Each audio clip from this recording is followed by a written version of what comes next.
So after Lincoln issued the Emancipation Proclamation, what we see is the way that people in the North and the South feel about the Civil War begins to shift. And we see that many in the North are now associating a Union victory in this war with emancipation and complete abolition. And Southerners are as well, because they know if they lose this war, that slaves will be free. Remember, with that Emancipation Proclamation, it's very specific. It says those in the areas that are rebellion, which is, of course, the Confederacy. So the war continues post January 1863 with this kind of understanding that however the war ends, whoever is victorious, it will be a major shift in life in what is the United States. So soldiers on the battlefield truly witness mass carnage through the duration of the Civil War. Part of this is connected to improved weaponry. Part of this is connected to better bullets, better munitions, those kinds of things. At the same time, there's always been this romantic notion of war and honor and dying valiantly on the battlefield. And that is pretty quickly erased as we start to see more and more people dying, more and more people dying very painfully and slowly, bleeding to death on the battlefield. Soldiers on both sides of the war really experience the reality of minimal supplies, a lack of shoes, and proper rations. Shoes is probably one of the most interesting ones to me because I can't imagine walking around outside in extreme temperatures without shoes. And when we think about something that soldiers need, obviously we think of guns, and then hopefully we think of shoes. And so on the north and the south side of this war, both experienced a lack of supplies to include shoes and adequate food. Union soldiers do see some improvement in their supplies over the course of the war, but for the Confederates, the supplies that they have continue to be depleted. The minimal rations that they have continue to become decreased. The basic clothing allotments, pay, things of that nature begin to be depleted. Importantly, though, disease actually kills 3 times the number of soldiers than actual combat. So diseases like malaria, dysentery, tuberculosis, lots of diseases that have been around that people, for a variety of reasons, have been susceptible to, continue to be the primary culprit of life through the duration of the Civil War. African Americans who do serve in the military actually are 3 times more likely to die of disease than their white counterparts. And some of that is connected to their already weakened immune systems and minimal diets, which we talked about in chapters 12 and 11. And then some of that, of course, is connected to the reality that they have significantly smaller rations through the duration of the war than their white counterparts. They have significantly less in terms of clothing, in terms of food, in terms of basic needs. The North has very primitive medicine, but they do have the U.S. Sanitary Commission, which works to improve medical care in hospitals. The Confederacy also has very, very primitive health care, battlefield care. The very high casualty rates from combat and disease lead to mass graves being dug on both sides of the war. The horrors of war lead to massive desertion rates and a decrease in the number of those who are willing to volunteer. Now, I'm going to go to the next slide just very quickly, these are actually mostly African Americans who are responsible for digging mass graves. And they would just, if it was in a Southern victory, then of course it would be Southern soldiers who would dig the graves. If it was um, a Union victory, then the graves would be dug, and both blue coats or Union soldiers and gray coats or the Confederate soldiers would be buried in the same hole together. And I think that's very poignant because it reminds us that when we die, like what we believe and what we fought for is over. And so both these soldiers, Union and Confederate soldiers, were buried together. Because there are massive casualty rates, minimal rations, all of those things, we see a lot of desertion. A lot of people in the North and the South say, I'm done, I'm not going to fight anymore, and they pack up and they go home.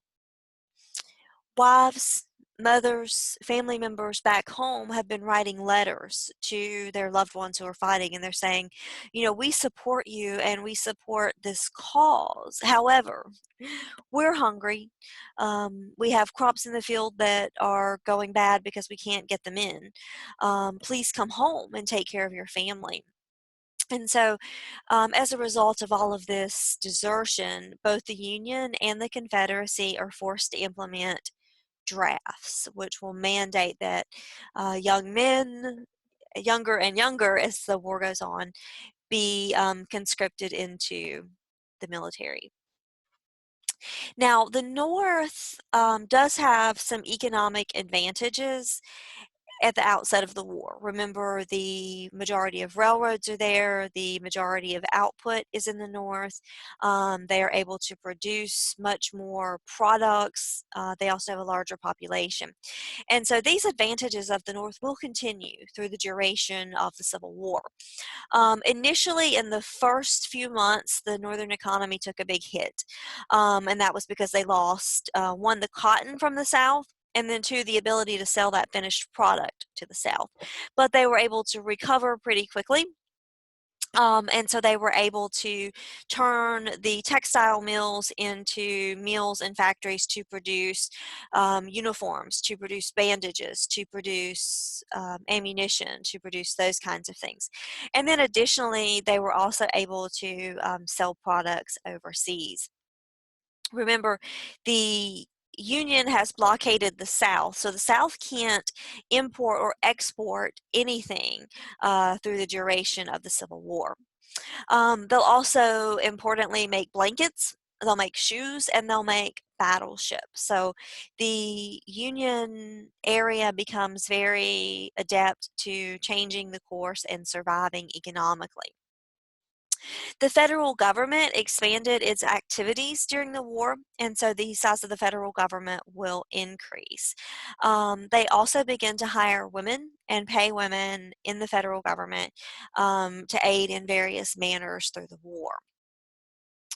The Union begins to nationalize their currency, so we do still have individual states with their own currency up to the Civil War. We do still have a lot of areas that rely on the barter system and kind of banknotes. So the federal government will first make a federal currency. The second thing that they will do is expand and extend the bank to all parts of the Union. In 1860, the size of the federal government, in terms of their budget, was 63 million. That includes all of the United States. But by 1865, excluding the Southern economy, the federal budget for the Union was 1.3 billion. So even in the midst of war and massive casualties, the Union manages to thrive. Now, we also at the same time see an increase in the demand for industrial goods from the North, but at the same time, the Union military is having to conscript or draft soldiers, and so they're seeing a decrease in the number of people who are able to work in those mills, and so that does create some opportunities for women as well as free blacks in the North. Um, but manufacturers really work to hire native-born women and young children, and then they also encourage more immigration from Europe because they need to ensure that the labor in the mills is being done. So younger children, 6, 7, are working in various capacities in mills, and then of course the native-born women. So war is a good opportunity for women to begin to kind of prove their abilities. At the same time, we're seeing some changes in the South as well. So the war is raging on various battlefields.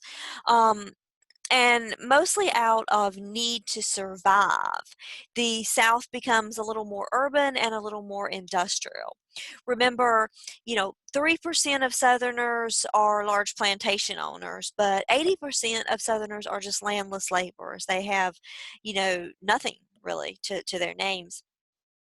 There's a few major cities in the South that are urban areas, but we have very few urban areas in the South. But as a response to the Civil War, the South has to find a way to survive. And so they begin to build mills and factories. They begin to become more urban. They begin to try to find ways to adapt and survive.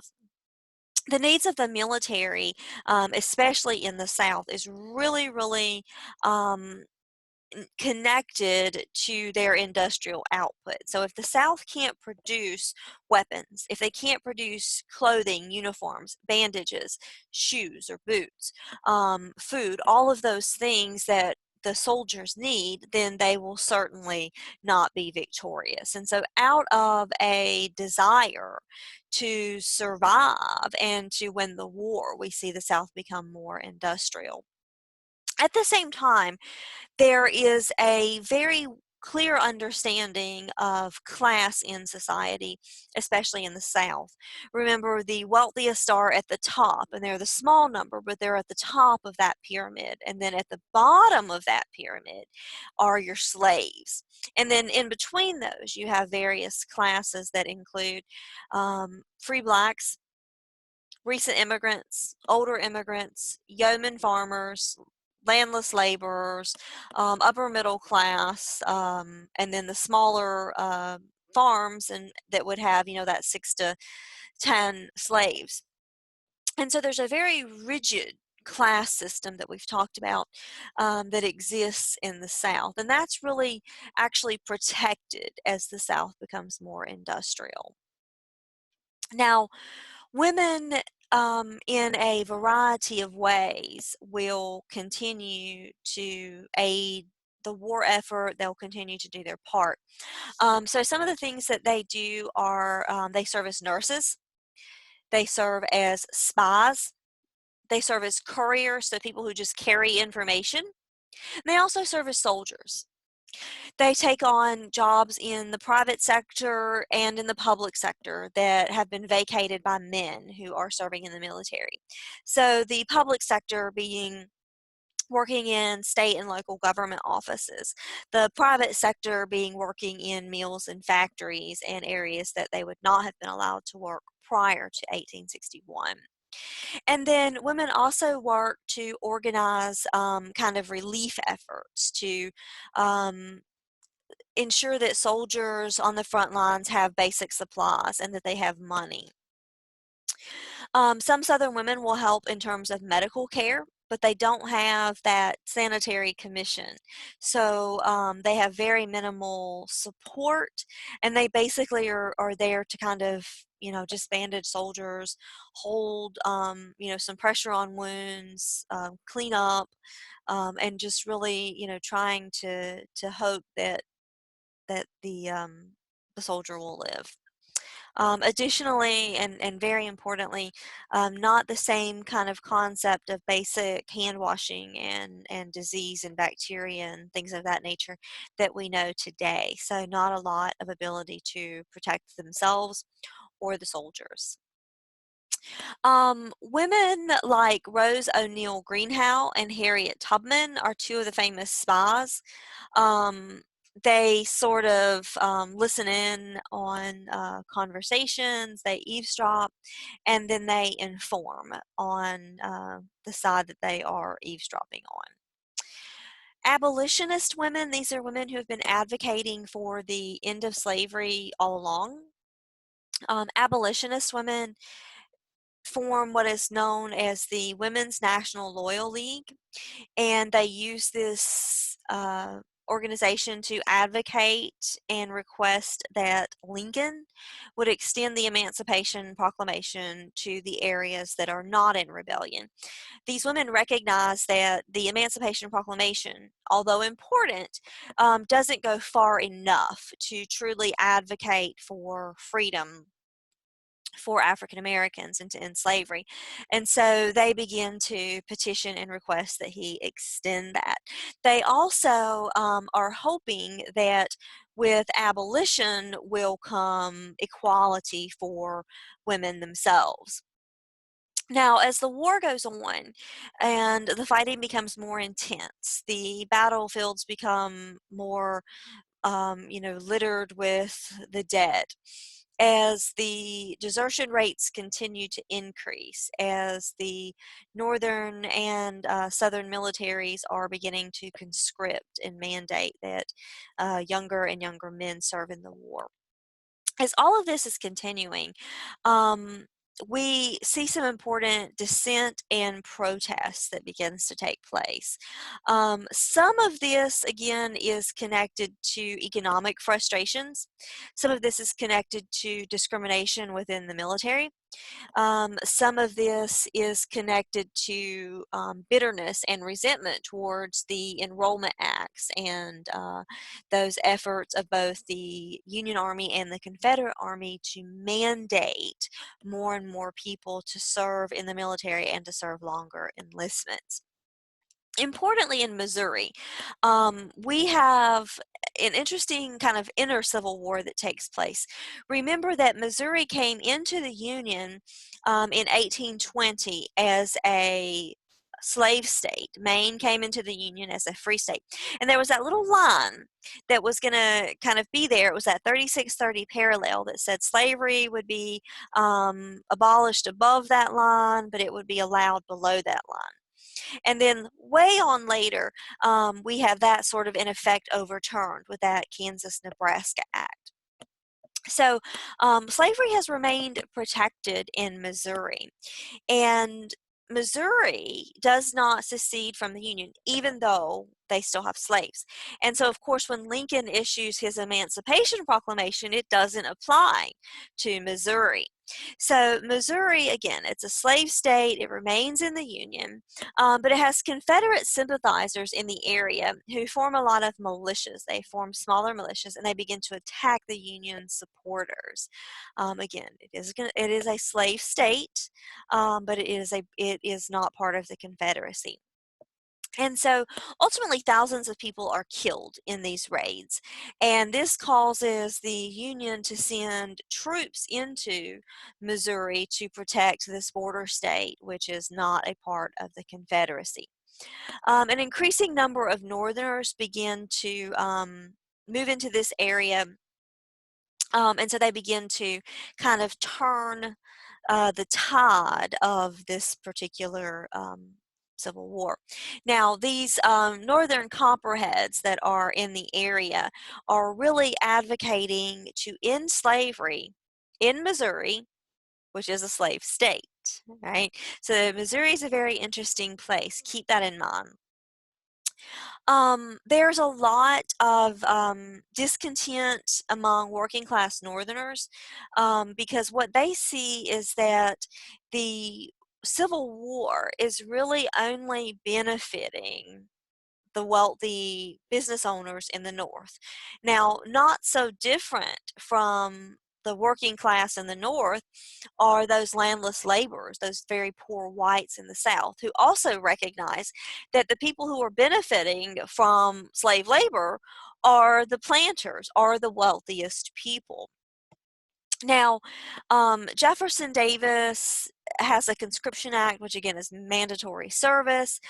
This is, identical to the Enrollment Act, which is in place in the North. But this Enrollment Act, which is adopted in 1863, really kind of emphasizes the unfairness and the inequality within class and within society. And so the Enrollment Act actually allows for the wealthier citizens to purchase their service. And so they basically write a check that says they don't have to serve in the military. And so, of course, the wealthy can do that, but the poorer folks cannot do that. Now we have riots that begin to take place across the North. We have conflict and frustration in the South as well, towards these mandatory acts of service. Northerners, rightfully so, begin to connect the Civil War with ending slavery. And so when they begin to resist the draft, they also begin to target African Americans, who they believe to be, the root cause of this conscription act. The Republican draft officials, Protestant missionaries, and wealthy businessmen were also targets of those in the North. Now, we also have these Northern Democrats who are called Copperheads, and they really are against this war effort, and they're gaining a lot of electoral victories in areas where opposition to the war is very high, in particular places like Missouri. And so dissent is widespread in the North. People are frustrated after 2 years of fighting and after 2 years of mass carnage. Now, at the same time, we have the same frustration and anger towards the Confederate military, in particular because Jefferson Davis has a conscription act that will allow the wealthiest planters to be exempted from fighting in the Civil War, which they are the ones who would benefit if the South was victorious, because Jefferson Davis and these Southern planters believe that they need to be on the plantation to sort of preserve law and order and to ensure that slaves are bound to the land. So in both the North and the South, those who would benefit the most from the outcome of the Civil War are not required to participate. They're not required to serve or die in the same numbers and the same fashions that the poorest people are, the people who don't receive any benefit. So there's discrimination and there's classism in the North and the South through the duration of the Civil War. Now, the South in particular has a problem of food shortages that has been ongoing since that Union blockade began, and that will continue to get worse as time goes on and as the Confederacy needs more food to sustain the war. This leads to a lot of food riots, a lot of fights over food, which are really led by women who are the people who are responsible for ensuring that families are fed, ensuring that meals are prepared for the Confederate soldiers. Um, this this issue, and then the devastation of war, particularly crops being destroyed during battles and those things, really make it very difficult for the South to continue to feed their soldiers. Now, as the war goes on, the disconnect between the very wealthy and the very poor continues to widen. Okay. Remember, the poorest people are about 80% of the population. And so they really start to recognize that they've been fighting for 2 years. They've been dying for 2 years. They've been starving for 2 years. And they've been sending their younger and younger sons for 2 years to this war, while the very wealthy have not been starving. They have not been dying, at least not in the same numbers. And they have not been required to conscript or send their sons to the military. So there's a lot of division in the North and in the South um, as the war goes on between the various class elements. Now, we mentioned the first two battles of Bull Run or Manassas as victories for the Confederacy. The Confederacy has a lot of victories at the beginning of the war. But as time goes on, as food's depleted, as supplies are depleted, as disease and the battlefields claim lives of people, um, it becomes much harder for the Confederacy to win wars.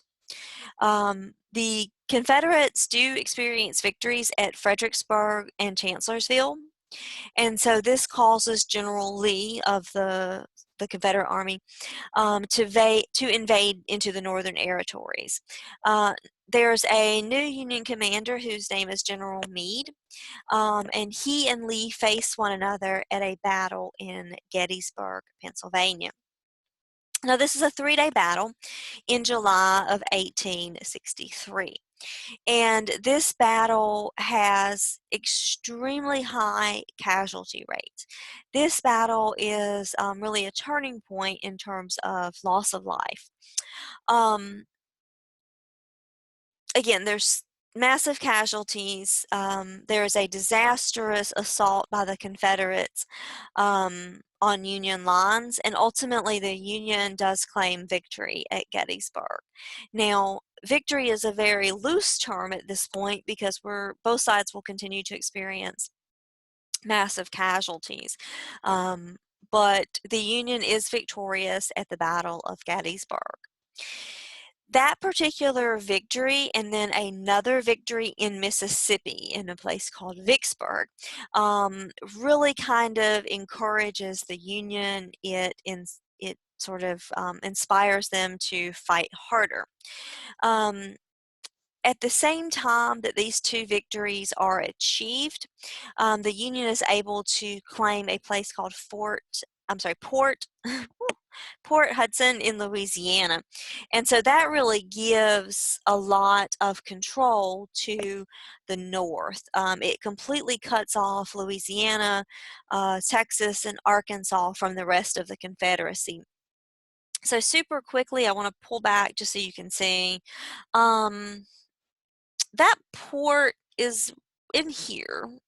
And so again, we kind of cut off this part of the Confederacy. So the Confederacy is about a fourth, maybe a third of the size that it was before Port Hudson in Louisiana is captured. Now, these two battles, Gettysburg and Vicksburg, really change the fighting of the war because they are major Union victories, and they really force the Confederacy to reevaluate, but they also encourage the Union soldiers who've experienced not only defeats but massive casualties, that maybe they can win this war. The Union really begins what's called a war of attrition, which erodes Confederate support for the war. As the Union continues to have different victories, as they continue to cut off the ability of the Confederacy to get supplies, to get food, they really make it very difficult for them to continue to sustain a war. The Union victories do increase support nationally for Lincoln as well as the Republican Party.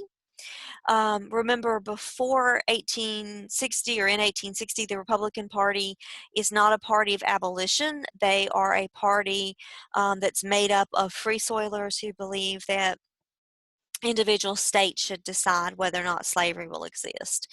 By 1864, Republicans have changed their tune, and they have decided that abolition is their goal and abolition is their platform, and they make abolition their plan, their political plan throughout 1864 as we inch closer to that 1864 election. Northern Democrats, though, they choose presidential nominee and former Union commander George B. McClellan, who campaigns solely on a platform of ending the war and then readmitting the Confederate States, but keeping slavery intact. Now, this is particularly interesting because, again, these are Northern Democrats. So those are the folks who supported James Buchanan in the 1860 election. So we're 4 years into a war. Or 3.5 years into a war. We have experienced massive, massive casualty loss. Most people in the North and the South recognize that slavery is the primary cause of the Civil War. However, there are Democrats in the North who still do not support ending slavery. The Union General William Tecumseh Sherman, late in 1864, does manage to capture Atlanta, and so this really secures a good Union victory in time for the election. This gives Republicans, though, a mandate that they must continue the war to its conclusion. So once Atlanta, which is a large southern city in a southern state, once Sherman captures Atlanta, the Republicans know that they must win this war and they must continue this war, with the ultimate goal being to end slavery. Now, I'm going to go back. I've talked about Sherman in Atlanta. African Americans, again, immediately were denied the ability to serve in the Union Army. And I've said this so many times, but I feel like it's so important that you guys understand. In 1861, Lincoln, Republicans, the Union, no one is viewing African Americans as equal.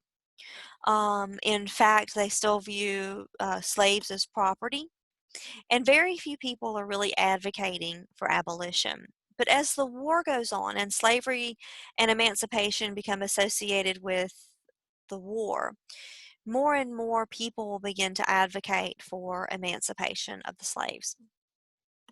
So Lincoln is ultimately reelected, and this sort of ensures that slavery will end if he is able, or if the Union is able to win this war. Congress has no real way to secure emancipation without the success and the contributions, though, of African American soldiers, because they've got to have more people to fight in this war. And so more and more people begin to become open to this idea that maybe, just maybe, African Americans can serve and fight bravely. There are slaves in border states where the Emancipation Proclamation doesn't apply. And so they, of course, rush to enlist in the military because that will give them freedom. Again, remember Missouri, Kentucky, some of those border states, Lincoln's emancipation doesn't extend to them. So we have slaves who run away from their masters in those border states to enlist in the military. Um, about 37,000 African Americans die in the duration of the Civil War fighting for the Union.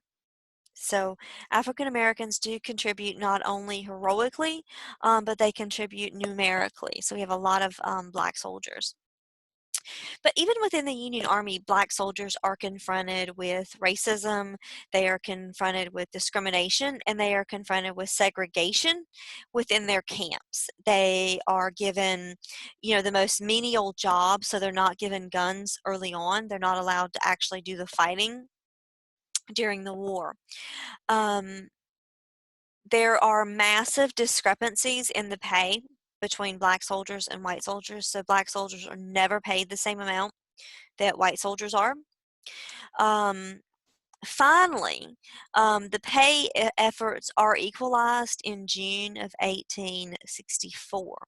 However, and importantly, African American soldiers do not receive the same rations and they don't receive the same clothing allotment. So many of them are fighting with shoes that they've taken off of dead soldiers. They're fighting with, just coats and pants and things they've been able to take from the dead.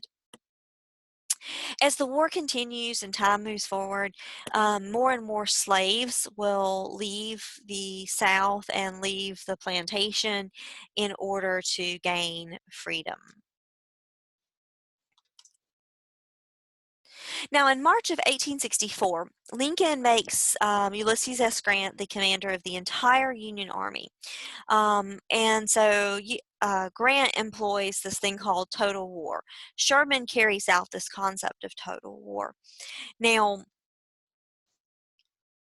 Lincoln, when he appoints Grant to be the commander, knows that there has to be strong military leadership. Remember, almost 300 officers or soldiers in the Confederate Army are West Point graduates. So they know how to fight tactically. And so Lincoln knows that he has to have strong military leadership. The Confederate Army experiences a few victories in May and June of 1864. But at the same time that they're winning battles, they're experiencing massive, massive casualties. And at the same time that they're experiencing these massive casualties, they're still dealing with issues of desertion. They're dealing with issues of disease. And they're also dealing with issues of the war efforts being undermined by those who don't feel that they are the beneficiaries of the outcome of the Civil War.